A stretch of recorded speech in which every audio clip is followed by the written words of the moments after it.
petits loulous, que je suis heureuse de vous retrouver aujourd'hui dans Mimi Souris. J'espère que vous avez passé de bonnes vacances.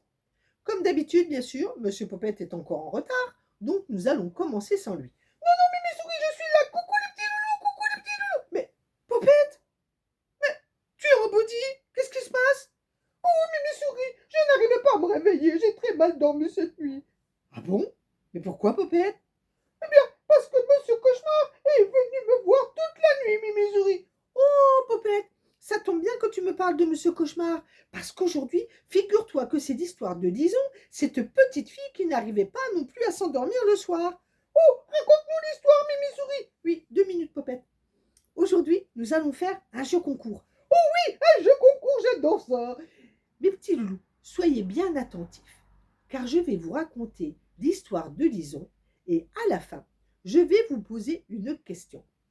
Vous m'envoyez la réponse en commentaire et je ferai un tirage au sort pour gagner un fabuleux cadeau. Oh oui, un fabuleux cadeau de Mimi Souris, les petits loulous. Alors, écoutez bien l'histoire. Hein. Oui, mes petits loulous, soyez bien attentifs. Allez, si vous êtes prêts, nous partons tout de suite retrouver Lison, cette petite fille qui n'arrivait pas à s'endormir le soir. Il était une fois une gentille petite fille qui s'appelait Lison. Elle avait un joli visage auréolé de beaux cheveux blonds. Tous les jours, avant d'aller se coucher, Lison aimait regarder par la fenêtre de sa chambre Madame la Lune. Elle aurait tant voulu que cette dernière devienne son amie. Et elle n'avait qu'un rêve, pouvoir la rencontrer. Bien sûr, à l'école, tous ses amis se moquaient d'elle et lui disaient « Mais enfin, Lison, tu ne pourras jamais rencontrer la Lune, c'est impossible, voyons. » Bien sûr que si, leur répondait la petite fille. Et à chaque fois, elle rentrait chez elle toute triste. Le soir, Lison avait beaucoup de mal à s'endormir, car Monsieur Cauchemar venait souvent lui rendre visite. Ah oui, oui, c'est comme moi, Mimi Souris. Oui, c'est comme toi, Popette. Enfin, une nuit, elle rêva de Madame la Lune. Mais cette dernière dormait. Oh, je vais attendre qu'elle se réveille, se dit Lison. Et elle se mit alors à regarder tout ce qui se trouvait autour d'elle. Elle trouvait que tout était merveilleux. Sur le sol, il y avait de la poussière d'étoiles. Elle en prit une petite poignée qu'elle mit dans sa poche. Un peu plus loin, le soleil lui fit un clin d'œil. Puis, l'étoile du berger la regarda en souriant. Les nuages, eux, jouaient à cache-cache. Quand tout à coup, la pluie se mit à tomber à grosses gouttes. Disons, voulut chercher un abri, quand tout à coup, elle entendit une grosse voix lui dire « Mais qu'est-ce que tu fais ici, toi ?»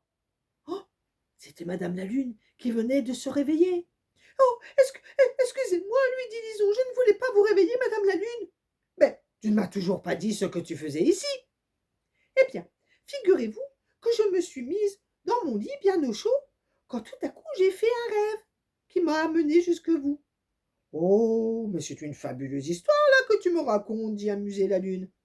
J'espérerais tellement vous rencontrer, Madame la Lune, et je voudrais tellement que vous soyez mon amie. Est-ce que vous voulez bien?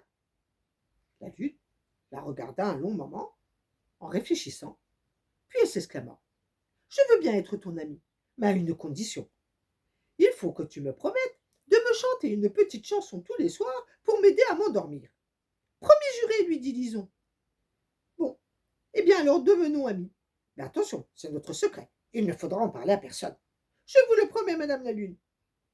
Et alors, Madame la Lune se rendormit en écoutant Lison chanter. Au petit matin, quand cette dernière se réveilla, elle se rappela le rêve de Madame la Lune, et puis sa promesse de devenir son amie. Alors c'est toute heureuse qu'elle partit à l'école. Elle attendit avec impatience toute la journée pour pouvoir se mettre au lit. Mais, une fois dans son lit, impossible de s'endormir. Non, non, non, elle avait beau fermer les yeux très très fort, impossible de trouver le sommeil. Mais enfin, que fait Monsieur Sommeil ce soir se demanda énervé Lison. Et c'est alors qu'elle se rappela la promesse qu'elle avait faite à Madame la Lune, de lui chanter une petite chanson tous les soirs pour l'endormir. Elle se mit alors à fredonner une petite chanson dans sa tête. frère Jacques, dormez-vous, dormez-vous, sonnez les matines, ding dang dong. Et tout à coup, Madame la Lune lui apparut tout doucement, en lui souriant. Oh, vous êtes venue, dit Lison, toute heureuse. Oui, lui dit la Lune, et je viendrai te voir à chaque fois que tu chanteras pour moi. Et c'est depuis ce jour, les enfants, que la petite fille trouva le sommeil tous les soirs, car elle savait qu'elle allait retrouver son amie la Lune dans ses rêves. Quant à Monsieur Cauchemar, il ne revint plus jamais la voir. Oh, Mimi Souris, eh bien voilà, c'est ça qu'il faut que je fasse, que je chante tous les soirs avant de m'endormir. Eh bien, tu sais quoi, je vais aller essayer tout de suite. Au revoir les petits loulous. Mais non, Popette, reviens, reviens. Mais Popette, tu viens de te lever, tu vas pas déjà aller te recoucher? Oh là là, mes petits loulous, voilà, Monsieur Popette est déjà parti dans ses bêtises. Alors, avant de se quitter, maintenant, je vais vous poser la question de mon jeu concours. J'espère que vous avez été très attentifs. Qui Lison rêvait-elle de rencontrer? Allez, je suis sûre que vous avez écouté et que vous avez trouvé la réponse. Envoyez-moi la réponse en commentaire et je ferai bientôt un tirage au sort. En attendant, je vous fais de gros bisous, mes petits loulous, et puis comme d'habitude, surtout, pas de bêtises. Gros bisous.